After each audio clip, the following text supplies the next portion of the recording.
Bien, bonjour à toutes et à tous. Nous allons débuter ce conseil municipal, le second pour l'année 2017. Gros conseil municipal. Mais avant de débuter, je vais faire l'appel pour savoir si le quorum est atteint. Déjà, ça sera atteint, mais on va procéder à l'appel.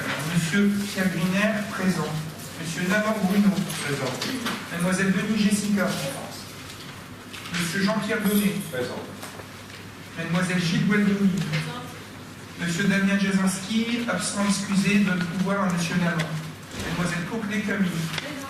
Monsieur Silvestri Francesco, présent. Madame Loire Marie-Isabelle, Monsieur Petch Jean-Pierre, absent. Monsieur Dramé Michel, présent. Madame Ansardisienne, absente excusée, donne pouvoir à Madame Marie-Isabelle Loire. Madame Nicole Champion, présent. Monsieur Jean Lecoq, présent. Madame Corinne Cachemaret, présent. Monsieur Larsin Patrice, présent. Madame Lornier Christine, absente excusée, donne pouvoir à Monsieur Ducrot. Madame Deleuve Christelle, absente. Monsieur Ducrot Régis, présent. Madame Cluse Alexandra, présent. Madame Legrand Delphine, absente excusée, donne pouvoir à Monsieur Patrice Larsin. Monsieur Descandidier, présent. Madame Mazier Cathy, absente. Mademoiselle Duboca Jamison, présente. Monsieur Place-Marc, absent excusé, donne pouvoir à Monsieur Joël Galli. Madame Guisdan Fernand, présente. Monsieur Gaillet Joël, Monsieur Colébaki Patrick, présent. Madame Dubois Jacqueline, absente. Très bien.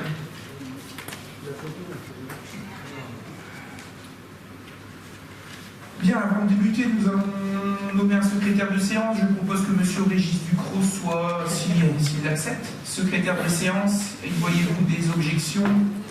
Non, c'est bon pour tout le monde. C'est parti, c'est pour vous, M. Ducrot. Le premier point à l'ordre du jour de ce conseil municipal consiste à approuver le procès-verbal de la réunion. La dernière réunion du conseil municipal qui a eu lieu le 3 février 2017. Y a-t-il des remarques particulières? Non. Si ce n'est pas le cas, je mets au vote. Le vote est ouvert. Abstention, avis contraire, approuvé à l'unanimité. Je vous remercie. Le point suivant, il s'agit d'un plan d'information sur la ratification des décisions ordinaires. Le premier point consiste à un contrat de coordination coordonnateur SPS Sécurité et Protection de la Santé pour les travaux au stade de la mine. Donc, le contrat a été passé avec la SARL Laurence Lefebvre, représentée par Madame Laurence Lefebvre, domicilié 143 rue Pierre Rabouchin, afin de remplacer les menus, afin de suivre le chantier et de faire la coordonnatrice SPS sur le chantier de remplacement des menuisiers de rénovation de la couverture des locaux du stade de la mine. L'évaluation de l'ensemble de la mission est de 1 644 € TTC. Le marché de maîtrise d'œuvre, dans le second marché de maîtrise d'œuvre pour la mise en conformité des bâtiments publics au titre de la date 2017. Ce marché a été passé avec la société Verdi, Nord-Pas-de-Calais, représentée par M. Jean-René Leroy, domicilié 80 rue de Marc à Ouascal, et cette mission s'élève à 20 280 € TTC. Le point suivant, c'est un contrat de mission, étude de faisabilité pour la réflexion du quartier Mozart élargi, je dirais plutôt. Il s'agit d'une étude de faisabilité pour la réflexion du quartier. Un contrat a été conclu avec la société Verdi Nord-Pas-de-Calais, représentée par M. Jean-René Leroy, toujours à la même adresse que précédemment, et la mission coûte 4 560 € hors TTC. Le point suivant, un contrat de mission assistante à maîtrise d'ouvrage pour une refonte de l'éclairage intérieur de la salle de corderie. Donc ce contrat a été passé avec le cabinet Bernard, représenté par M. Michel Blin, domicilié 277 rue du Général de Gaulle à Mont-Saint-Barreul. L'évaluation de cette mission est de 7 800 € TTC. Le point suivant, c'est une modification du contrat au marché de travaux de démolition des ateliers municipaux. Donc une modification a été apportée, une modification numéro 1 au contrat passé avec la SARL Satam, domicilié zoning industriel 2 à Roubaix, représentée par M. Jean-Pierre Malaquin, gérant, afin de prendre en compte de nouvelles prestations. Elles comprennent la dépose des canalisations en amiante cimentées enrobées dans le béton, découverte lors de la démolition des dallages et la fourniture et la pose de clôture béton 4 plaques d'une hauteur de 2 mètres suite à la fissuration du pignon avant de la démolition de celui-ci. Le détail des montants du marché initial et la modification du contrat sont repris dans le tableau ci-dessous. Donc le marché initial avec une tranche ferme, une tranche conditionnelle bâtiment 1 qui était non affermie, et la modification du contrat coûte 1 809,96 €. Donc le montant total du nouveau marché pour l'ensemble des prestations est de 85 244,16 €. Le point suivant, c'est une décision attributive du marché de travaux pour le remplacement des menuiseries et la réfection des toitures et locaux du stade de la mine. Il y a de l'eau à l'eau numéro 1 qui a été attribuée à la SAS Grimm, domicilié 2 rue Paul-Éluard à Brouilly, représenté par M. Siamdoud Koudoum, pas facile son nom. Le montant de ce lot représente 55 699,20 € TTC. Le lot numéro 2 a été attribué à la SAS Alban Ducrot, c'est le lot couverture. La SAS Alban Ducrot, domicilié 36 rue du Collège à Avennes-sur-Alpes, représenté par M. Alban Ducrot, directeur général. Et le coût de la prestation est de 45 68,40 € TTC. Le dernier point, c'est un contrat de cession de droit d'exploitation du spectacle Ormuz organisé le 1er avril 2017. Ce contrat est passé avec l'association La Caillou Production, domiciliée 198 rue d'Artois à Lille, représenté par M. Didier Grenon, président, afin de permettre la représentation du spectacle Ormuz le 1er avril à Saint-Étienne-de-Thiers prochain, à l'occasion de la soirée de la Saint-Patrick. Le montant de ce spectacle s'élève à 2491,08 € TTC. Voilà pour les ratifications. Le point suivant. Concernant l'attribution des marchés, il y a pas eu ça fait l'objet d'une question. Non, pas besoin de CAO vu des seuils. Les seuils étant en dessous de l'obligation de réunion de CAO. Le point suivant. Il s'agit de l'approbation du compte de gestion de la commune de Thiers-Brochin. Donc le compte de gestion, c'est le compte qui est approuvé et validé par notre percepteur. Donc il est identique au compte administratif, c'est le compte qui est issu des services de la ville. Donc il est proposé à vous d'approuver ce compte de gestion 2016. Y a-t-il des questions? Enfin, peut-être puisqu'il y a le compte administratif juste après, alors on va passer au vote. Des votes contre, des abstentions, des avis contraires, voté à l'unanimité, je vous remercie. Ensuite, il s'agit du compte administratif. Quelques commentaires auparavant sur ce compte administratif, de manière assez brève sur le sujet. Alors, le compte administratif présente un excédent de fonctionnement d'1 982 823,35 € et un résultat d'investissement positif à hauteur de 820 553,03 €. Alors, un excédent de fonctionnement qui est fortement gonflé cette année, notamment par l'encaissement de la prime d'assurance à hauteur un peu plus de 800 000 € suite à l'incendie des ateliers municipaux. Donc ça a été encaissé forcément en fonctionnement, elle n'a pas été dépensée puisqu'aujourd'hui on l'a mis de côté pour réaliser l'investissement sur le sujet. Mais à côté de ça, on doit souligner quand même un très bon travail au niveau des résultats financiers de la commune, puisqu'on a un excédent quand même qui se comporte beaucoup mieux. Alors je commenterai ensuite peut-être dans le cadre du ROB, puisqu'il y a la première partie fait partie des activités en termes de résultats prospectives ensuite. Mais voilà, c'est un résultat très positif. D'ailleurs, si on additionne la section fonctionnement à la section d'investissement, on a quand même un résultat définitif à hauteur de 2 803 376,38 €. Oui, avec des restes réalisés à hauteur de 2 233 000. Avec des restes à réaliser, bien sûr. Ce qui fait un excédent réel de 600 000. Oui, monsieur Gallier. D'ailleurs, la prochaine fois, je vous soulignerai que vous prendrez la parole, monsieur Gallier. Chacun son tour. Vous me demanderez la parole, je vous la donnerai. Merci de couper les gens, un petit peu de respect entre nous. Si on commence comme ça... Vous avez terminé, monsieur Gallier. Non, je n'avais pas terminé, je vous l'aurais donné, j'aurais dit voilà, j'ai terminé, je vous laisse, et vous aurez la libre parole, il n'y a aucun souci là-dessus. Et je suis d'accord avec vous qu'il y a des restes à réaliser sur le sujet. Mais le résultat est là quand même. L'argent part pas n'importe où et n'importe comment. Voilà ce que je voulais dire. Je laisse la parole maintenant aux personnes de l'opposition, de la majorité qui souhaitent prendre la parole à ce sujet. Et puis, je me retirerai ensuite. Vous prendrez le soin d'élire un président de séance et de soumettre au vote ce genre de choses. Voilà. Pour l'instant, l'heure est au débat, aux questions, aux réponses. Il n'y a rien? Ok, très bien. Je me retire. À vous d'élire un président de séance maintenant. En séance, c'est le mancheur, le conseil aussi. D'accord. On souhaite voir que le compte administratif 2016. Mais là, je demande la parole. D'accord. C'est monsieur Gaillet. Alors, pris. Bon, parce que ça. C'est lui, hein. Oui, je vous remercie de ce président de séance de me donner la parole. C'était concernant l'excédent qui qui reflète le travail qui a été fait, mais je constate quand même que nous avons des restes à réaliser à hauteur de 2 233 000 et nous avons une section positive à hauteur de 248 000, ce qui fait une section d'investissement négative de 1 164 246,97 euros. Ça veut dire que la situation n'est pas dramatique, mais elle est loin d'être aussi angélique que ce que disait le séminaire du soir. Voilà ce que je voulais souligner tout à l'heure. Et je m'excuse d'avoir pris la parole sans largement des... Voilà. Vous aurez la parole, il n'y a pas de problème. Il n'y a pas de problème. Et donc, alors, nous allons soumettre au vote le compte administratif 2016. Y a-t-il des personnes qui voudraient éventuellement voter contre? Non, on s'abstient comme on a fait. L'abstention. En remerciant.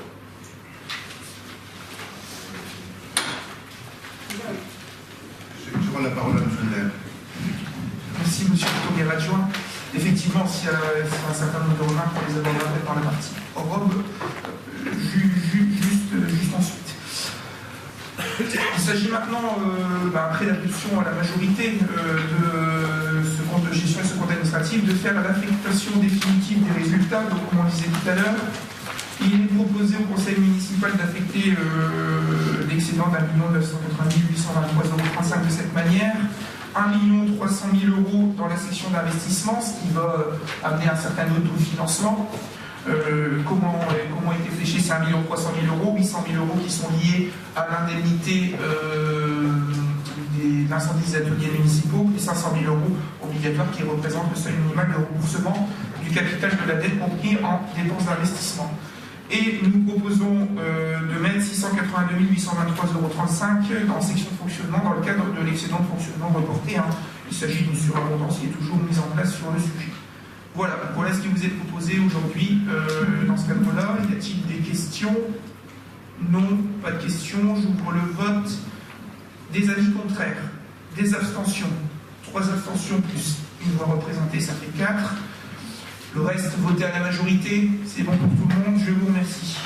Le point suivant, il s'agit du compte de gestion et du compte administratif, mais en premier lieu du compte de gestion du lotissement Les Vanneaux. Donc le compte de gestion relevé par le percepteur est identique au compte administratif fourni par la ville sur le lotissement des Vanneaux. Il est demandé au conseil municipal d'approuver le compte de gestion 2016 du lotissement des Vanneaux. Y a-t-il des remarques particulières, des demandes de parole? Non. Et maintenant, nous ouvrons le vote. Avis contraire, abstention, voté limité. Je vous remercie. Le point suivant, il s'agit du compte administratif du lotissement, du budget annexe lotissement Les Vanneaux. Ce compte administratif présente un résultat de fonctionnement positif à hauteur de 46 165,80 € et un déficit d'investissement à hauteur de 135 795, ce qui fait que le résultat définitif des 2 sections additionnées est de 89 628,16 €. Voilà, c'est la fin. Le dernier terrain a été vendu, je m'en vais signer le compromis, j'ai eu l'invitation la semaine prochaine. Donc voilà, je pense que c'est un budget qui pourrait être conclu dans le cours de l'année si l'ensemble des actes et des paiements ont été réalisés. Et l'année prochaine, il n'apparaîtra plus. Voilà, y a-t-il des questions avant que je vous laisse élire un président pour voter? Oui. Oui, le terrain à vendre, donc il n'est pas comptabilisé dans l'excédent. Je vous entends pas dans la discussion. Votre micro, s'il vous plaît. Les habitants ont dit que c'était encore pire quand je parlais dans le micro. Monsieur Mouscaï, vous avez appelé dessus.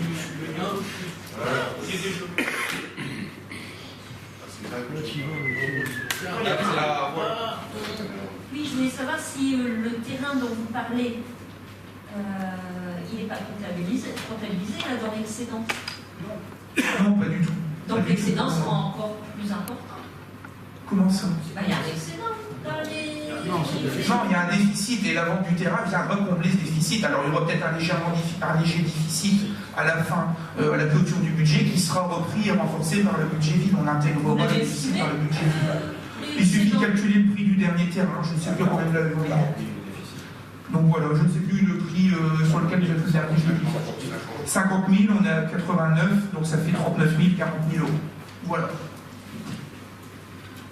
Merci. Il n'y a plus de questions, personne.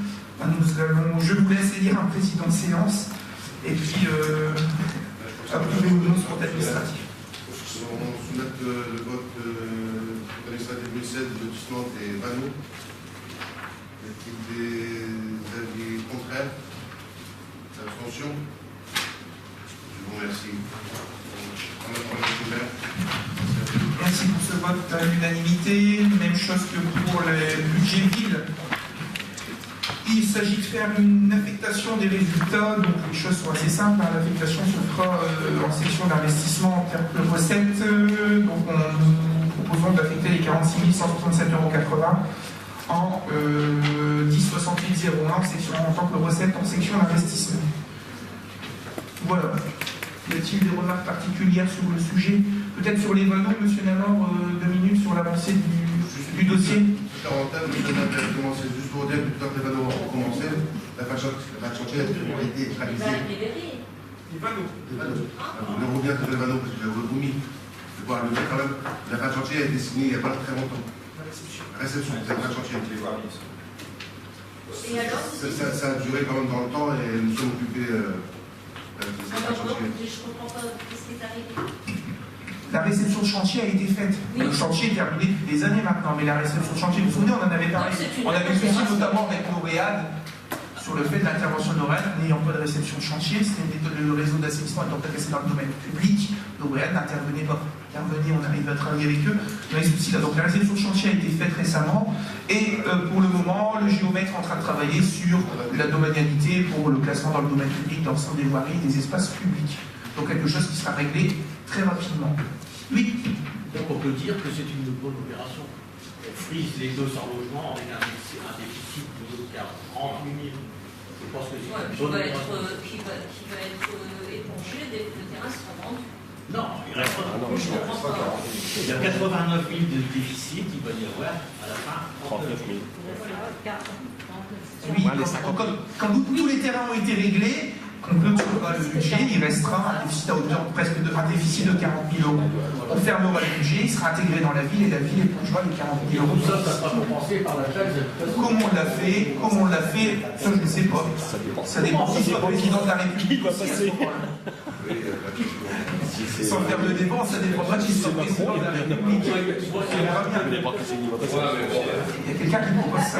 Soit. Mais pour revenir, non, mais très rapidement, pour revenir sur ce sujet-là, c'est vrai qu'on avait ce souci-là de réception de chantier qui aurait pu être faite un petit peu plus tôt. Bon voilà, les régler maintenant, on est tranquille avec cette affaire-là, et on sera surtout tranquille quand tout sera déclassé, enfin classé dans le domaine public, et que les choses seront réglées à ce sujet.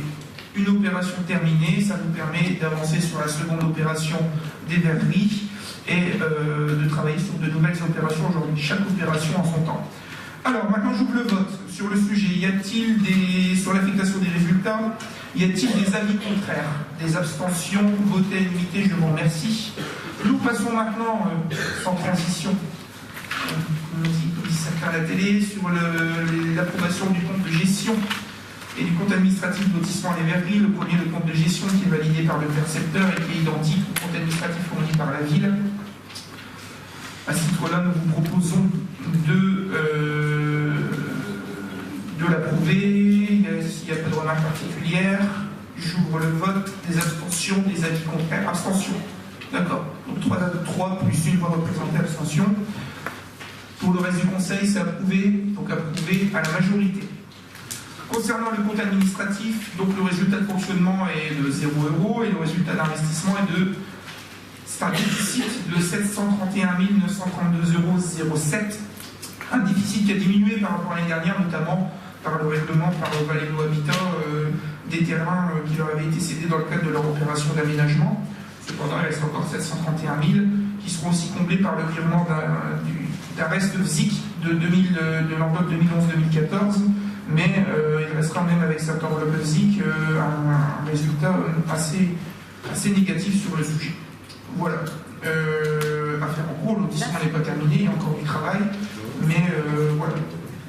Y a-t-il des questions avant que je puisse me retirer, que vous puissiez élire un président de séance qui soumettra au vote ce compte administratif? Oui. C'est pas inquiétant, ce déficit, parce que bon, comme vous disiez la dernière fois, je sais pas à quelle occasion, la difficulté c'est de vendre les terrains. Donc 2016, il est de 731 000 et l'an prochain, donc 2017, ça va s'accentuer ce déficit si on ne vend pas.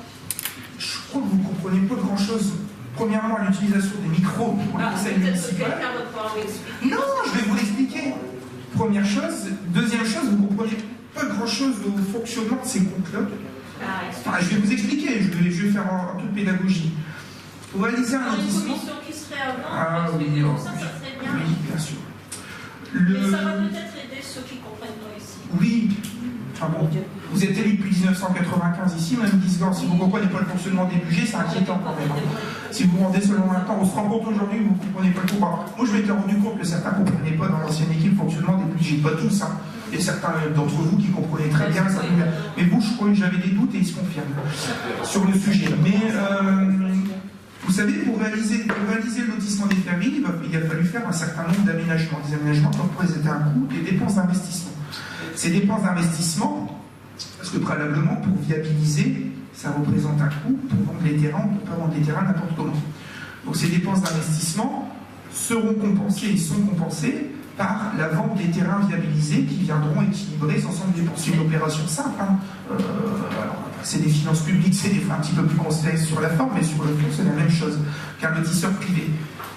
Un certain nombre de terrains ont déjà été vendus, et la vente des terrains est venue donc diminuer, à rembourser déjà une partie des coûts de l'aménagement des voiries et des espaces publics. Aujourd'hui, le déficit qui reste là sera comblé par la vente du reste des terrains, quand bien même, comme au Vano, on l'a souligné tout à l'heure, la vente de l'ensemble de ces terrains permettra dans son ensemble de rembourser, de combler ce déficit. Si on n'arrive pas à le combler, il restera un déficit à prendre en charge et qui sera pris en charge lors de la clôture de ce budget annexe qui viendra dans les comptes de la ville. Voilà comment on fonctionne. Donc on dépense de l'argent pour réaliser des voiries. D'ailleurs, c'est vous qui l'avez voté, donc vous devriez le savoir, pour réaliser des voiries ou quoi que ce soit. Et ensuite, comment on rembourse cet argent en vendant les terrains grâce à la réalisation des voiries qui ont été payées. Voilà. Oui, je pense qu'en matière de pédagogie, vous avez encore des efforts à faire. Parce que Mme Guisgan disait tout à l'heure, c'est assez inquiétant ce déficit. Et vous dites qu'il peut être compensé par la vente des terrains. Oui. Or, la vente des terrains, c'est 4 ans. On a peu d'opérateurs, donc le déficit va se cumuler et s'accentuer. Parce qu'on aura des fonctionnements différents. Donc, votre réponse n'est pas adéquate. Voilà, monsieur le maire, quand on veut être pédagogue, il faut connaître les tenants et les aboutissants. Je n'ai pas la chance d'être normalien comme vous, monsieur Gaillet, mais je pense avoir un minimum de qualité pour être pédagogue. Un minimum. Mais je vous répondrai simplement une chose. Cette opération-là, nous la récupérons. C'est vous qui l'avez lancée. Première chose. Vous savez, vous vantez des vanneaux, vantez-vous aussi des verreries. La deuxième chose, c'est que quand on est soucieux à la réalisation d'une opération, et vous l'avez souligné tout à l'heure, en nous disant simplement, un bon excellent fonctionnement, mais il y a beaucoup de restes à réaliser ou quoi que ce soit. Je suis tout à fait d'accord avec vous. Pourquoi il y a beaucoup de restes à réaliser? Parce que, vous savez, la gestion que nous avons mis en place, tant que nous n'avons pas bouclé notre budget, que nous n'avons pas été chercher un maximum de subventions, que nous n'avons pas les fonds, nous ne lançons pas l'opération d'investissement. Or là, vous avez lancé une opération d'investissement sans savoir qu'il y avait des promoteurs derrière qui étaient prêts à s'engager, avec qui vous aviez des engagements à très court terme dès la réalisation des voiries pour acheter les terrains et très rapidement combler le déficit qui allait être généré par la réalisation des voiries. C'est-à-dire que je vais être simple, cette opération, elle aurait pu être très rapide et il n'y aurait pas de déficit si effectivement le choix aurait été de dire ok, on s'en va, on met en route l'opération des verreries, voilà le coût d'aménagement des voiries pour viabiliser les terrains, très bien. Par contre, on sait qu'en face de ça, tel promoteur nous rachète autant de mètres carrés, tel promoteur nous rachète ça et tel promoteur nous rachète ça. Même si ce n'est pas dans l'année qui suit, mais dans les 4 à 5 ans à venir, on sait que très rapidement, on arrive à combler notre déficit. Par malheur, quand je suis arrivé dans cette commune, il n'y avait pas de dossier, il n'y avait aucun promoteur, et aucune démarche à part Valéno Habitat qui avait été engagé sur le sujet. Nous avons travaillé à démarcher un certain nombre de promoteurs, mais vous voyez, aujourd'hui, on aime bien travailler en synergie avec nos partenaires, le département, la région, Valenciennes Métropole, et un travail a été organisé avec Valenciennes Métropole, n'est-ce pas, monsieur Donné, sur le sujet, monsieur le directeur général des services est là aussi, puisqu'il a travaillé avec les techniciens, pour savoir que faire de cet espace viabilisé au niveau du lotissement des verreries. le long de la rue Marie Curie notamment. Le choix était avec nous au niveau de l'agglo, était de dire attendez, faites peut-être pas d'aménagement d'habitat, votre zone commerciale fonctionne bien, il y a peut-être des besoins d'extension en termes de commerce sur le sujet, ou d'habitat mixte, ne foncez pas sur le sujet. Deuxième chose, c'est que très récemment, il y avait un promoteur qu'on avait démarché qui était intéressé pour acheter les terrains. Le prix au mètre carré ne nous intéressait pas parce qu'il était trop important pour nous, et on a cette réflexion à mener sur le sujet. Pourquoi on veut la mener aussi? C'est qu'au-delà de ça, le centre de la commune est en train de se déplacer avec ces aménagements-là. C'est-à-dire qu'aujourd'hui, le centre-ville, avec l'aménagement qui se fait au niveau des verreries, parce qu'il y a les verreries nord, il y a les verreries sud. Les verreries sud, c'est tout ce qui donne de l'autre côté du manoir de Tourvel, à l'arrière des maisons rue du Quénois. Il y a encore du boulot là-dessus. Il va y avoir aussi tout ce qui va se créer autour des fibres du Hainaut, interconnectées avec les vanneaux. Le centre-ville de la commune va déménager. Ça va amener aussi des habitants. Amener des habitants, amener des promoteurs, ça veut dire derrière du service public, ça veut dire des enfants. Sommes-nous en capacité d'accueillir des enfants supplémentaires dans nos écoles? Actuellement, nous sommes limités pour accueillir des enfants supplémentaires dans nos écoles. On a encore ouvert une classe l'année dernière, il n'y a plus trop d'espace. Donc, à partir de toutes ces réflexions-là, nous sommes aujourd'hui en train de dire, voilà, que définissons-nous dans notre zone? Oui, ok, initialement on voulait travailler sur de l'habitat, on va peut-être faire du commerce ou du mixte. Encore faut-il trouver des promoteurs sur le sujet. Chaque année, vous nous le dites. Vous savez, c'est pas facile d'aller chercher des promoteurs. On a une période compliquée. Et puis, Thierry Rochin a un élément qui est à prendre en compte, c'est que quand la commune est en politique de la ville, les promoteurs viennent nous démarcher, mais ils veulent que des terrains en politique de la ville. Que des terrains en politique de la ville. Vous savez pourquoi? TVA réduite, des aides à la pierre, des aides à l'investissement. Donc forcément, ces terrains-là, n'étant pas dans la zone en politique de la ville, ou du moins dans le périmètre de 200 ou 300 mètres du quartier politique de la ville, ils sont beaucoup moins intéressés par ce type de terrain. Donc je suis d'accord avec vous. Ce déficit est quand même, entre guillemets, assez inquiétant. D'où un des arguments, le report aussi des bonnes OC, souvenez-vous. Terminons ce qui est déjà engagé, où il y a eu de l'argent public d'engagé pour combler ces déficits, pour ne pas remettre en concurrence avec de nouveaux lotissements, les lotissements et les lots qui sont déjà prêts à être commercialisés. D'où le report des bonnes OC, d'où cette réflexion qu'on a sur le sujet. Alors, effectivement, on aurait pu toujours aller à faire, on pourrait toujours faire un peu plus vite, faire un peu mieux ou quoi que ce soit, mais sur le sujet, je pense que on adopte une position raisonnable, claire à ce niveau-là. Et d'ailleurs, je regrette qu'à l'époque, il n'y ait pas eu, et c'était votre choix et qui est respectable. Alors pourquoi aujourd'hui je ne ferai pas le même du tout, et je proposerai à l'équipe municipale qu'il soit différent, de refuser la main tendue qui avait été faite à l'époque par Valenciennes Métropole pour vous accompagner clairement sur le sujet, en disant voilà, l'aménagement des verreries c'est un secteur important, Valenciennes Métropole est prête à vous aider, à amener des promoteurs à aménager, à intervenir, à prendre même la maîtrise d'ouvrage qui éviterait ce genre de choses sur le compte de la commune. Ça n'a pas été votre choix, c'est tout. C'est peut-être pas le vote personnellement, il y a peut-être d'autres personnes qui n'ont pas voulu. L'histoire a fait que aujourd'hui, voilà le résultat. Mais moi j'essaye de vous expliquer simplement la situation. Un dernier élément, et on le rapportera par rapport au ZIC aussi, dans la délibération juste après, je ne m'étendrai pas, le déficit, il aurait pu déjà être amoindri depuis longtemps. Si l'enveloppe de ZIC et l'utilisation du ZIC, les 50% du ZIC que vous aviez perçu à hauteur de 191 000 € avaient été vraiment destinés à leur utilisation initiale, c'est-à-dire venir donner une subvention d'investissement du budget ville vers le budget des verreries, et non être utilisé pour faire d'autres programmations d'investissement parce que vous aviez bouclé vos budgets tellement il y avait une programmation d'investissement importante. On ne pouvait pas le faire ensemble. On ne pouvait pas le faire ensemble. Ce n'était pas dans les critères d'attribution du SIC. Vous ne pouviez pas virer, la vous ne pouvez pas virer SIC, un fonds du SIC directement sur le budget des verreries. D'où la délibération derrière. Voilà, enfin, voilà pour les remarques que j'avais à faire sur le sujet. Donc vous revoyez votre position par rapport à l'utilisation de cet espace, ça ne pourrait plus être des logements sociaux. C'est-à-dire qu'aujourd'hui, nous sommes en train de travailler avec Valenciennes Métropole sur la définition du type d'équipement, du type d'aménagement que nous ferions sur site. Est-ce que c'est un aménagement avec une opération commerciale, une opération mixte habitat-commerce, une opération habitat, aujourd'hui avec les services et l'ingénierie qu'on a au niveau de Valenciennes Métropole et les différents travaux qu'on a eus, Ils pensent qu'une opération d'habitat peut se faire, mais n'est pas forcément la mieux, puisqu'aujourd'hui tout est réalisé. La zone a quand même une certaine attractivité, et puis il y a des espaces qui sont encore assez ouverts et qui pourraient apporter un petit peu de commerce sur le sujet. Alors on va pas faire venir des gros commerces, hein. Le but c'est pas de recréer une zone commerciale, mais il y a peut-être des franchisés ou des structures commerciales moyennes qui seraient peut-être intéressées. Alors pour faire venir ces structures-là, il faut qu'elles aussi aient les moyens, fassent des études de marché, savoir si ça vaut le coup ou pas, qu'il y a un travail sur le prix des terrains, qui cherche peut-être, qu'il y a un promoteur peut-être qui s'intéresse sur le sujet, mais je crois que nous avons quelques rencontres prévues la semaine prochaine à ce sujet, Monsieur Donnet, avec deux promoteurs commerciaux sur le secteur qui sont en relation avec nous et avec l'ancienne métropole.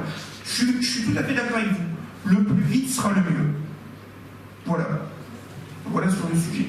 Et d'autant plus, la parole. Oui, et d'autant plus, je sais pas, vous m'avez réprimandé, j'en fais un dommage, et le plus vite, contraindre, parce que les critères d'installation, les critères de zone commerciale, les critères d'habitat seront maintenant, avec la mainmise de l'ancienne métropole. Vous aurez votre mot à dire. Et c'est un petit mot que vous aurez. Mais nous avons encore 3 ans devant nous. Tu verras si tu peux faire ce que tu veux. On verra. Allez, je me retire, je vous laisse élire un président de séance et puis soumettre ce compte administratif du lotissement Les Vergers au vote. Merci, monsieur le maire. Nous allons soumettre au vote le compte administratif 2016 du lotissement Les Vergers. Des avis contraires. Attention. 3, 4, 4. Bon, merci. À vous, monsieur le maire, la parole. Merci pour cette validation à la majorité. L'un des gros points sur le conseil municipal est lié à ce qu'on appelle le rapport d'orientation budgétaire qui s'appelait avant le DOM. J'ai oublié l'affectation des résultats, excusez-moi. Effectivement. Alors, l'affectation des résultats, rien de spécial. Il y a un résultat section de fonctionnement à l'auteur de 0 €, donc résultat reporté 0 €. Y a-t-il des remarques, des avis contraires? Vous pouvez limiter, je vous remercie. Le point suivant, il s'agit du rapport d'orientation budgétaire qui s'appelait avant le DOM. Donc, ce rapport est obligatoire par l'article 107 de la loi du 7 2015, la loi notamment notre nouvelle organisation territoriale de la République, qui précise dans son contenu pour les communes de plus de 3500 habitants. Ce ROP doit préciser les orientations budgétaires, les engagements annuels, la structure et la gestion de la dette. La première partie de ce ROP revient un petit peu sur, très rapidement, très succinctement, sans entrer dans le détail, sur les évolutions budgétaires des années 2009 à 2016 sur le sujet. Je vais vous lire très rapidement un petit peu la note. Donc, après l'analyse des réalisations 2016, on a tout d'abord que l'excédent de fonctionnement est de 1 988 823,35 €, c'est ce qu'on a voté tout à l'heure. Le résultat d'investissement est positif à hauteur de 820 553,03 €. Il y a un autofinancement de la section de fonctionnement à la section d'investissement qui est prévu à hauteur de 1 233 000 €. Et compte tenu des résultats positifs, il s'élève même à 1 300 000 €, ce qui donne un excédent reporté de 682 823,35 €. Les restes à réaliser en 2016 s'élèvent à 2 233 400 € en dépenses et 248 600 € en recettes. Pourquoi il n'y a pas que des dépenses, il y a aussi de l'argent qui doit en. Ça arrive. Les enjeux sur le sujet de ce ROP sont assez clairs. Alors, je ne vais pas forcément rentrer dans le détail, mais nous prévoyons pour l'année 2017, maintenant sur la partie prospective, une stagnation au niveau du budget d'investissement indirectement, du budget de fonctionnement, pardon. Alors il est diminué, pourquoi? On était à plus de 8 millions l'année dernière, mais comme on a encaissé de manière exceptionnelle la prime d'assurance des ateliers, on revient à un niveau normal, c'est une recette exceptionnelle, hein. On revient à un niveau normal de fonctionnement pour une commune comme la nôtre à hauteur de 7 650 000 €. Les dépenses de fonctionnement seront présentées de cette manière: 1 680 000 € pour les charges à caractère général, 3 500 000 € pour les charges de personnel et frais assimilés, les charges de gestion courante à hauteur de 1 354 000 €, les charges exceptionnelles 205 000 €. Les dotations aux amortissements, forcément, elles sont calculées sur un montant de 192 000 €. Les recettes sous réserve des notifications des services de l'État que nous n'avons pas eu actuellement et qui seront précisées, j'espère, dans le cadre, avant le vote du budget dans les semaines qui arrivent. Elles sont évaluées forcément à l'équilibre à hauteur de 7 650 000 €. Parmi ces recettes, nous avons les produits de gestion courante, produits et services qui sont estimés respectivement à 140 000 et 85 000 euros. En recettes issues des impôts et des taxes, 3 300 000 euros. Le chapitre dotation, subvention et participation à hauteur de 3 360 000 euros. L'excédent de fonctionnement reporté, 682 823,35 euros. Et l'ensemble des autres recettes atteindrait 80 176,65 euros. Voilà pour la partie fonctionnement, il n'y a pas forcément de gros changements dessus, aussi bien en recettes qu'en dépenses, à moins qu'il y ait des imprévus. Et de toute façon, tout ça, c'est soumis au budget primitif et au budget modifié qu'on vous soumettra en cours d'année si besoin est. L'enjeu est surtout sur la question d'investissement et la question du recours à l'emprunt au niveau de la commune pour réaliser ce budget d'investissement. Et c'est là où plusieurs scénarios vous sont proposés. De quelle manière ont travaillé les services? Les services ont pris deux extrêmes. Un extrême qui est de recenser un certain nombre d'investissements, et pas tous les investissements, mais un certain nombre d'investissements pour présenter une somme exhaustive de dépenses en investissement. Et l'autre extrême, de se baser sur les recettes en disant sans emprunt, voilà nos capacités, et en face de ça, on pourrait investir autant. Donc d'un côté, on se base sur les besoins, un extrême, sur les dépenses qui seraient liées si on voulait tout réaliser, et l'autre extrême, ce serait sur nos capacités sans s'endetter. Et ensuite, plusieurs propositions intermédiaires sont faites en disant voilà, avec un recours à l'emprunt qui augmente un petit peu nos recettes, voilà combien vous pourriez réaliser de travaux. Avec un recours à l'emprunt un petit peu plus important, voilà la somme que vous pourriez utiliser pour réaliser vos projets d'investissement. Et enfin, avec un dernier recours à l'emprunt un peu plus important, voilà la somme qui vous est présentée.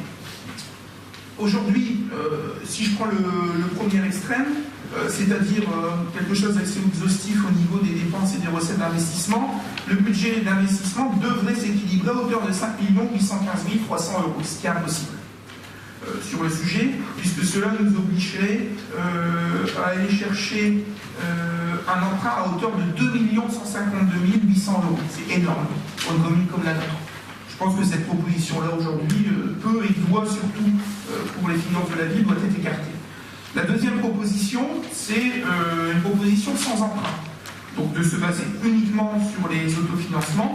Et si on se base uniquement sur l'autofinancement, nous sommes en capacité de, au-delà des restes à réaliser, de financer 949 100 euros d'opérations nouvelles, de manière générale.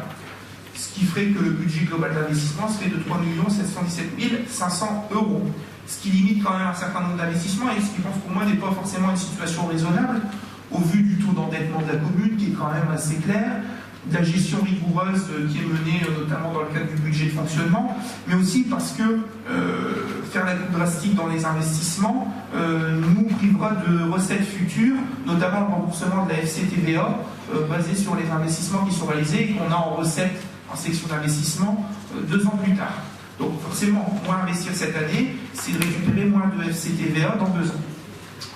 Bien des propositions intermédiaires. Sur les propositions intermédiaires, il y aurait une première proposition qui dirait que pour réaliser un certain nombre d'opérations, la commune pourrait souscrire un emprunt à hauteur de 300 000 euros sur le sujet, ce qui permettrait d'avoir un budget d'investissement à hauteur de 4 9 500 euros. La deuxième proposition, il s'agit d'un emprunt de 600 000 euros, ce qui fera un budget de 4 300 500 euros, ce qui augmente le volume d'opérations nouvelles qu'on peut réaliser, forcément. Quand plus vous avez d'emprunt, plus vous avez de capacité financière, plus vous pouvez financer le projet. Et la dernière proposition est un emprunt de 900 000 euros, ce qui mènerait la section d'investissement à hauteur de 4 593 500 euros. Sur le sujet aujourd'hui, et ce qui est partagé, que moi je peux proposer à l'équipe municipale, ce qui a été travaillé avec les services, c'est de recourir à un emprunt, mais à un emprunt qui ne rajoute pas d'endettement à la commune, c'est-à-dire qui laisse un flux de la dette nette. C'est-à-dire que le nouvel emprunt que nous allons contracter, pour cette année et pour l'année prochaine, dans le cadre de ce remboursement, ne rajoute pas de manière claire un niveau d'endettement supérieur à ce que nous remboursons déjà en capital dans la section d'investissement et en intérêt dans la section de fonctionnement. Aujourd'hui, les services qui ont travaillé, nous pourrions avoir un recours à un emprunt qui ne rendetterait pas la commune au-delà de ses capacités à hauteur de 450 000 euros à affiner. Voilà la somme qui serait, entre guillemets, la plus raisonnable.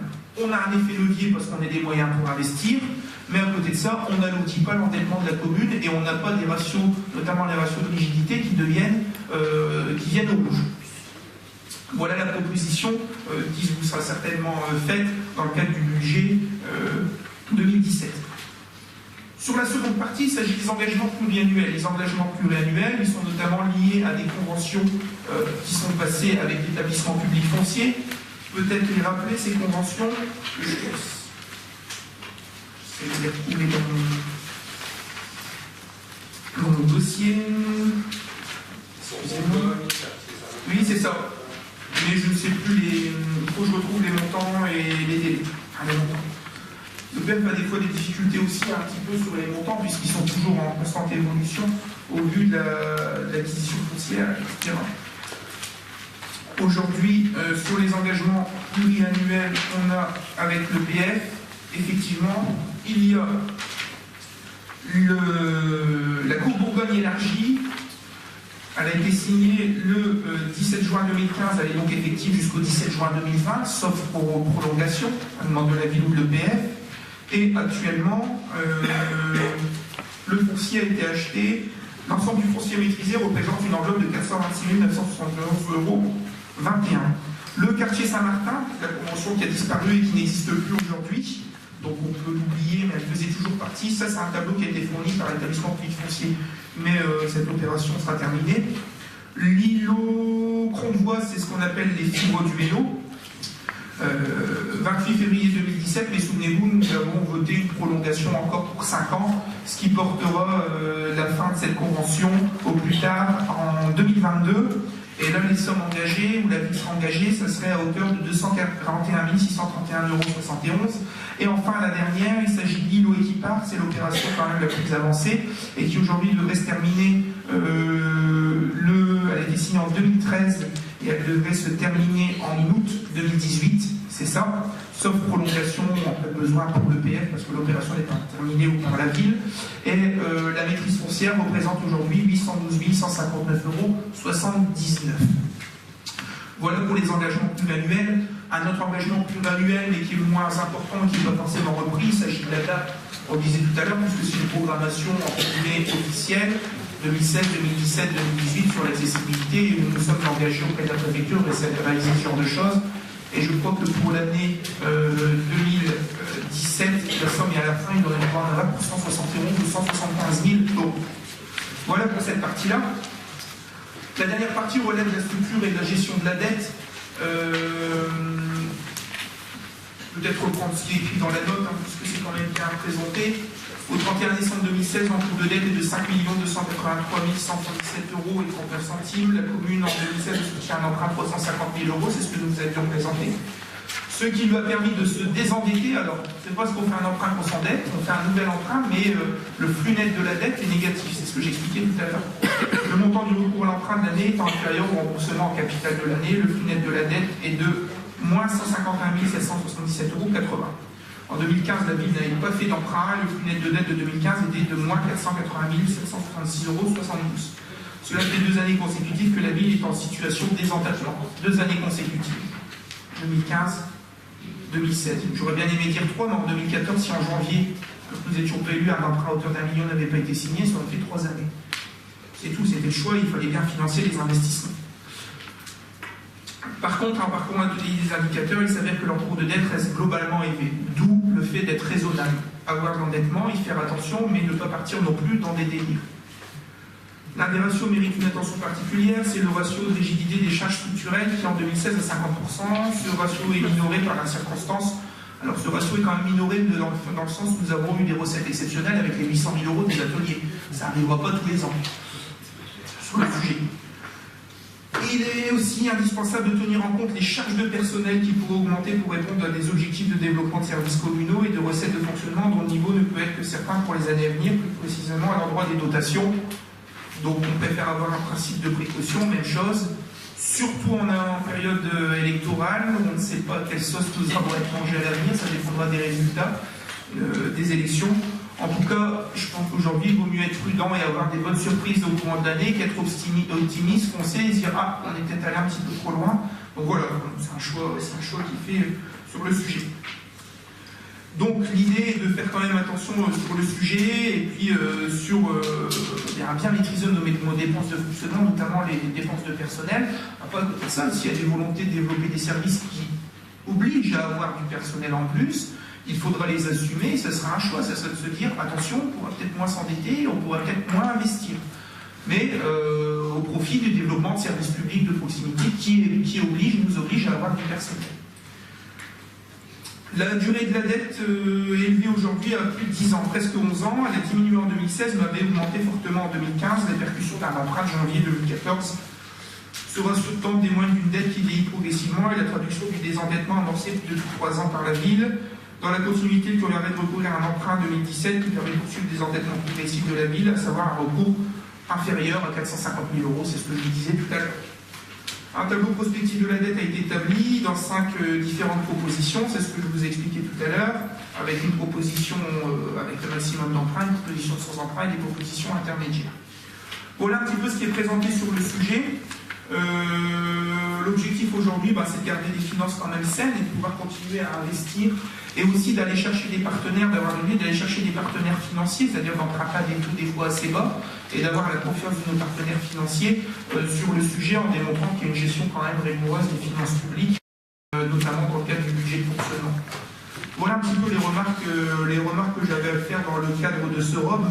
Je suis pas négatif, je suis peut-être un petit peu plus optimiste que les autres années, peut-être parce qu'on a une année électorale aussi, donc on verra bien.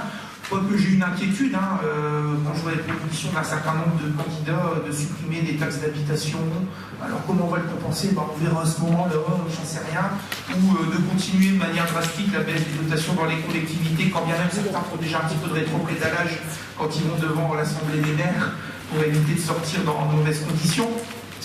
Je peux comprendre de manière générale qu'on ne peut pas dépenser l'argent qu'on n'a pas et que l'État doit serrer la vis. Je ne pense pas, je pense que les collectivités peuvent participer à cet effort-là, mais je pense, et je le dis encore, et ce n'est pas la première fois, qu'il y a un certain nombre de gisements d'économie qui peuvent être faits au niveau des services de l'État. Je pense à certaines agences sur je ne sais quoi qui sont créées, ou des trains de vie élogieux de certains ministères, ou de coiffeurs, je vois des choses comme ça, de costumes, de pas mal de choses.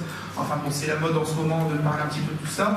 Mais effectivement, quand c'est fait avec l'argent privé, moi je m'en fous complètement, mais quand c'est fait avec l'argent public, ça m'embête un petit peu.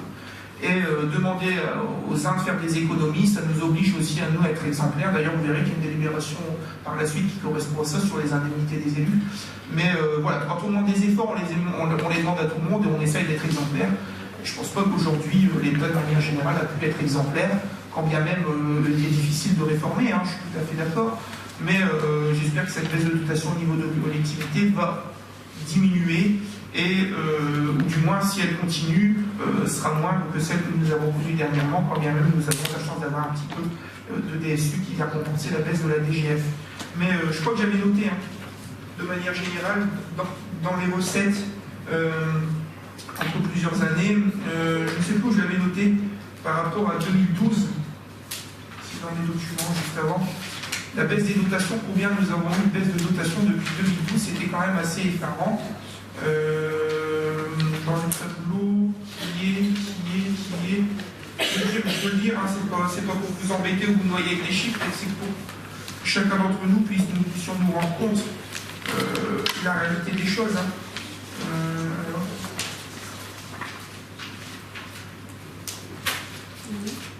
Je ne le retrouve pas dans mon tableau. J'essaierai, si je le retrouve après, je vous dirai, je ne sais plus. Ouais, je ne le retrouve plus, je l'avais noté, au lieu de le mettre sur une petite feuille annexe, et je l'avais noté dans un tableau. Je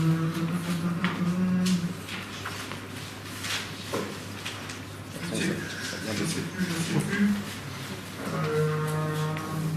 C'est étonnant d'ailleurs que je ne le retrouve pas. C'est un petit peu triste, mais il y avait une somme, ça représentait quand même quelques centaines de milliers d'euros. Et c'est quand même assez étonnant que je ne le retrouve pas. Bon, soit. Mais je ne me souviens plus de la somme, mais je crois qu'en plusieurs années, c'était presque 400 000 € pour la commune Clermont-Auchan de recettes en moins. Avec la baisse des dotations. 400 000 €, on en fait des choses. Quand bien même, vous voyez, les excédents de fonctionnement, on arrive quand même à garder le cap sur le sujet en réalisant un certain nombre de choses, en ayant un autofinancement positif. Bon, voilà. Je ne vais pas forcément être plus long. Je pense qu'il y a des personnes qui souhaitent peut-être prendre la parole, faire leurs remarques, qu'elles puissent répondre aussi des fois à leurs questions, à leurs interrogations. C'est tout à fait légitime. Et je prendrai peut-être le temps pendant ce temps-là de retrouver un petit peu mon chiffre que je pourrais vous donner. Voilà, y a-t-il des questions, des observations sur le sujet? Oui, monsieur Gaillon, allez-y. J'en ai une, tout à l'heure on parlait de pédagogie, et je vous disais que vous aviez encore des progrès à faire, mais en ce qui concerne les progrès que vous faites en communication, ils sont quand même excellents. Parce que la cérémonie des vœux, j'avais vu, et je me suis étonné, je me suis dit, tiens, une bonne nouvelle, l'encours de la dette passerait de 7 ans à 3 ans et 10 mois. Je me dis, quelle bonne nouvelle. Mais non, vous l'avez mis dans votre tableau, ce résultat est altéré par un autofinancement élevé, virement d'investissement de ce que vous disiez tout à l'heure, la prime d'assurance concernant. Donc l'année prochaine, vous allez dire aux habitants, on est passé de 3 ans et 10 mois à 7 ans, puisqu'on sera dans cette texture-là. D'accord? Donc l'année prochaine, vous direz ça aux habitants. Ça, c'était ma première remarque. J'avais un professeur d'économie qui disait la statistique, c'est comme un bikini. Ça montre beaucoup de choses, mais ça cache l'essentiel.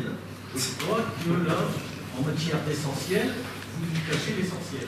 En ce qui concerne les hypothèses, que vous émettez, on est là pour en discuter, tout à fait. Vous tenez compte ou pas de notre avis, mais de grâce, vous nous le dites. En avril ou en mai, l'hypothèse que vous avez choisie. Parce que l'année passée, on a eu un débat, il y avait des hypothèses, et vous êtes revenu ici, on n'a jamais su quelle hypothèse vous avez pris. Il a fallu attendre la fin du cours administratif pour la savoir. Donc, grâce cette fois-ci, dites ce que le bureau ou les personnes les plus appropriées à connaître ce dossier, vous allez choisir comme hypothèse. Maintenant, la posture 450 000 €. Je crois que ça vous va. Mais il faut continuer l'investissement. L'investissement, c'est l'emploi de demain. Bon, je continue. Et en ce qui concerne vos commentaires politiques, vous êtes libre de les donner, mais il ne faut pas d'un côté donner la parole à une certaine politique qui fait qu'il y a des dotations, des baisses de dotations, et puis de l'autre côté dire « Ah, moi j'y suis pour rien, je me désengage, je ne suis plus dans ce courant de mouvement politique-là ». Là, il faut faire attention à ce qu'on dit. On ne peut pas d'un côté défendre les services publics et de l'autre côté œuvrer pour une politique qui casse les services publics. D'accord. Voilà mon petit commentaire politique. Il a duré 30 secondes, le vote a duré 10 minutes. Bon. Merci pour votre commentaire. C'est pas la longueur qui compte, c'est l'intensité. Je voudrais vous répondre par rapport à ce qu'il dit, mais par rapport à votre qualité d'intervention, si on veut imaginer un petit peu les choses. Hein. Des fois, c'est pas forcément la longueur, c'est la technique et l'intensité. Soit chacun pensera ce qu'il voudra, mais on en rigolera. Sur le sujet, plusieurs remarques aussi. L'année dernière, on est parvenu sur l'hypothèse. On a quand même voté un budget. Il y a quand même un emprunt qui a été souscrit, qui est passé dans les ratifications des décisions du maire. Vous êtes élu, vous êtes quand même au courant d'un certain nombre de choses. Donc, bon, me dire qu'il n'y a pas eu l'information, ou soit, si vous estimez qu'il y a un manque d'information sur le sujet, pas de problème là-dessus. Sur le reste, sur l'engagement de la classe des services publics et le fait de ne pas développer les services, et d'un autre côté d'avoir un autre discours, ouais, c'est votre avis qui est politique ou quoi que ce soit. Moi, je vous dis simplement une chose, c'est qu'au niveau municipal comme au niveau national, et je pense que la plupart des gens dans cette salle et en France partagent cet avis, on a une gestion qui démontre qu'on ne peut pas dépenser plus que ce dont nous avons, ou emprunter, mais de manière raisonnable. Aujourd'hui, je pense que l'état des finances nationales n'est pas forcément dans une bonne situation, et je l'ai dit tout à l'heure, et j'ai un discours nuancé, effectivement qu'il y a un effort financier à faire, auquel les communes et les collectivités doivent participer, mais il doit y aussi avoir un effort significatif au niveau des services de l'État qui eux-mêmes doivent indirectement montrer l'exemple. Ils le font, c'est pas facile, on ne peut pas tout régler. Et il faut savoir où on fait cette économie-là au niveau national. Alors je ne suis pas député, je ne suis pas sénateur, c'est pas moi de discuter des lois de finances, mais sur le sujet, au niveau national, il y a des gisements d'économie à faire. Je ne pense pas que ce soit dans les questions d'éducation, que ce soit dans les questions de sécurité au niveau du pays, dans les questions de la justice, qu'il y ait des économies à faire sur le sujet. Alors, Quand je dis économie, c'est pas sur des questions de effectifs de fonctionnaires, c'est sur des questions de rationalisation de fonctionnement. Mais je pense qu'il y a des ministères, il y a des services qui aujourd'hui peuvent être rationalisés, peuvent être peut-être plus informatisés, peuvent être mieux organisés et permettraient de faire un certain nombre d'économies au niveau de l'État, des économies qui permettraient de redresser les finances publiques. Enfin, du moins, c'est la gestion qu'on essaye de faire ici, c'est-à-dire qu'en termes de réflexion, quand une personne part ou quand une personne quitte nos services, nous réfléchissons à savoir si nous sommes obligés de la remplacer ou s'il y a des solutions alternatives, des mutations internes, quand bien même les agents sont d'accord et souhaitent être formés pour prendre cette position, ou s'il y a peut-être d'autres outils pour les remplacer. Et des fois, nous ne la remplaçons pas, nous réalisons peut-être une économie sur le sujet, comme des fois, nous ne la remplaçons pas dans sa forme, mais nous recrutons un agent dans un autre domaine de la vie, peut-être qu'un agent au service administratif s'en ira, ça nous permettra de recruter un agent technique ou dans d'autres filières pour ne pas augmenter la masse salariale tout en développant d'autres services publics. Voilà un petit peu ce que j'essaye d'expliquer. Après, à notre échelle, effectivement, les gisements ne sont pas forcément énormes en termes d'économie, et vous le voyez d'ailleurs, je pense que nous sommes loin d'être dans des situations dépensières extravagantes. Si je me permets juste le petit chiffre sur les dotations pour l'administration, 2013, en recettes, en fonctionnement sur le 74 dotation de participation, la ville encaissait, je dirais même mieux, 2012, 3 633 478 000 euros. En 2016, nous avons encaissé 3 383 574 euros 07. Voilà. Je ne pense pas que ce soit des situations drastiques. D'ailleurs, vous parliez tout à l'heure, on va faire le petit commentaire politique. J'aime pas trop ce genre de choses. Mais si je fais un comparatif, si je fais une coupure très simple, ça date de 2009, j'aurais bien pris que ça remonte avant, si je prends le mandat président de droite, gouvernement de droite, les dotations ont quand même augmenté. 2009, 3 425 934. 2010, 3 379 000, ça diminue un petit peu, il y a peut-être une situation contextuelle. 2011, 3 421 000. 2012, 3 633 000. Élection présidentielle, changement de président. C'est stable, ça stable, 3 610 000. Et ensuite, on commence à baisser les dotations. 3 520 000, allez, 100 000, 90 000 euros de moins. Même un peu plus, 110 000 euros de moins. 2015, 3 734 000. Ça augmente un petit peu, il y a eu des déçus parce que ça a avalé. 2016, la claque, 400 000 euros de moins, 3 574. Alors effectivement, je ne pense pas que ce soit des questions de gouvernement de gauche ou de droite ou quoi que ce soit. C'est une question de pragmatisme. Quand on arrive à la tête d'un pays, à la tête d'une entreprise, d'une commune, on vous dit « Monsieur, c'est la banqueroute, il faut serrer la vis », et bien on serre la vis. On serre la vis aux collectivités, on demande un effort à tout le monde, mais on se donne aussi l'exemple. Qu'on soit de droite, de gauche, écologie, socialiste, communiste ou quoi que ce soit, on serre la vis. Ils nous disent peut-être c'est différent, hein. Il y a peut-être des personnes qui peuvent penser différemment, et c'est leur droit. Et c'est une position que je trouve entre guillemets raisonnable et acceptable, quand bien même les personnes qui serrent la vis donnent l'exemple et font elles-mêmes des économies. On est bien d'accord. La DSU, vous pouvez nous donner l'augmentation de la DSU depuis 2008 Oui, je l'ai pas dans le détail. Sur celui-là, je l'ai pas dans le détail. Elle a compensé complètement le déficit que vous donnez. Elle a augmenté de plus de 400 000 euros. Et vous pouvez vous retourner sur votre secrétaire général qui est juste derrière vous et vous lui demandez si on a, en dotation, avec la DSU, on a perdu ou on a gagné depuis 2008. Et je ne parle pas de 2012, moi. Je vous parle de 2008. J'ai pas forcément besoin Vous lui demandez, mais derrière, j'ai pas on forcément parle de baisse de 400 000. Non, j'ai pas forcément besoin de lui demander, monsieur Gaillet. Il y a un tableau qui est la partie une réalisation pour le fonctionnement. Il y a un chapitre qui s'appelle 74 dotation et participation, qui reprend la DSU, qui reprend la DGF, etc. Sur ces recettes-là, le flux net est négatif. Si je prends le pic, la plus haute dotation, l'année où les dotations étaient le plus haut à Kirochin à hauteur de 3 633 000 euros, c'était en 2012. Les dotations aujourd'hui parmi les plus basses, c'est cette année en 2016, 3 383 000. Il y a un net. Oui, la DSU augmente, mais la DGF diminue. Mais quand on fait le global, il y a quand même une diminution qui vient peut-être pas que de la DGF, de la DSU, mais qui vient peut-être d'autres dotations sur le sujet. Le résultat net, c'est que si je prends mes dotations, nous avons eu 3 734 670 euros en 2015, c'est pas moi qui l'invente. Et en 2016, 3 383 000. Pour moi, il y a un delta quand même assez important, plusieurs centaines de milliers d'euros. Alors maintenant que ce soit DSU, que ça s'appelle Jules, Paul, Jacques, que ça soit noir, blanc, rouge, vert, le résultat à la fin, c'est qu'il y a moins de pognon dans les caisses. Voilà, il faut être clair sur le sujet. Pensez au bikini. Au bikini. Pas au burkini. Très bien. Alors, c'est 400 000. Il y a une prise d'acte. Sur 600 000. C'est-à-dire non, je pense qu'on sera plutôt dans la proposition de 400 à 450. C'est le niveau où on a une aide positive, c'est-à-dire qu'on arrive à investir, à travailler sur le sujet. Je suis d'accord avec vous, hein, tout à l'heure, sur la question d'investissement sur les entreprises locales. Il y avait d'ailleurs une réunion cette semaine avec les services de la préfecture sur comment faire travailler les entreprises locales et aussi comment la Chambre de commerce peut inviter les entreprises locales à répondre aux appels d'offres. Parce que ça, c'est compliqué. On se rend compte que beaucoup d'appels d'offres, ce sont généralement des gros groupes qui répondent et que les petites entreprises n'y arrivent pas.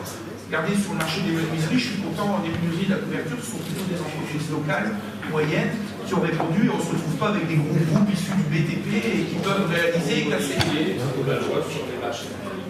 Donc voilà, le nouveau code du marché public, je suis d'accord avec vous, il ne favorise pas forcément les petites entreprises. Tout à fait. Et allotir au maximum du marché.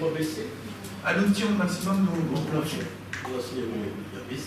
Non, la CAO a été transformée. La CAO est une cellule d'enregistrement tout aujourd'hui. Même l'ouverture de prix ne se fait obligatoirement en CAO. D'ailleurs, il y a des communes qui ont connu des recours parce qu'ils avaient fait une ouverture de prix en CAO.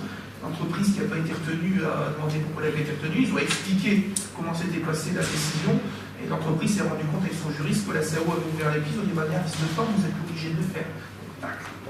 Non, les seuils ont effectivement été modifiés, mais il y a aussi le changement sur l'état d'esprit de ce qu'était la CAO. La CAO, donc les prix, on regardait aussi.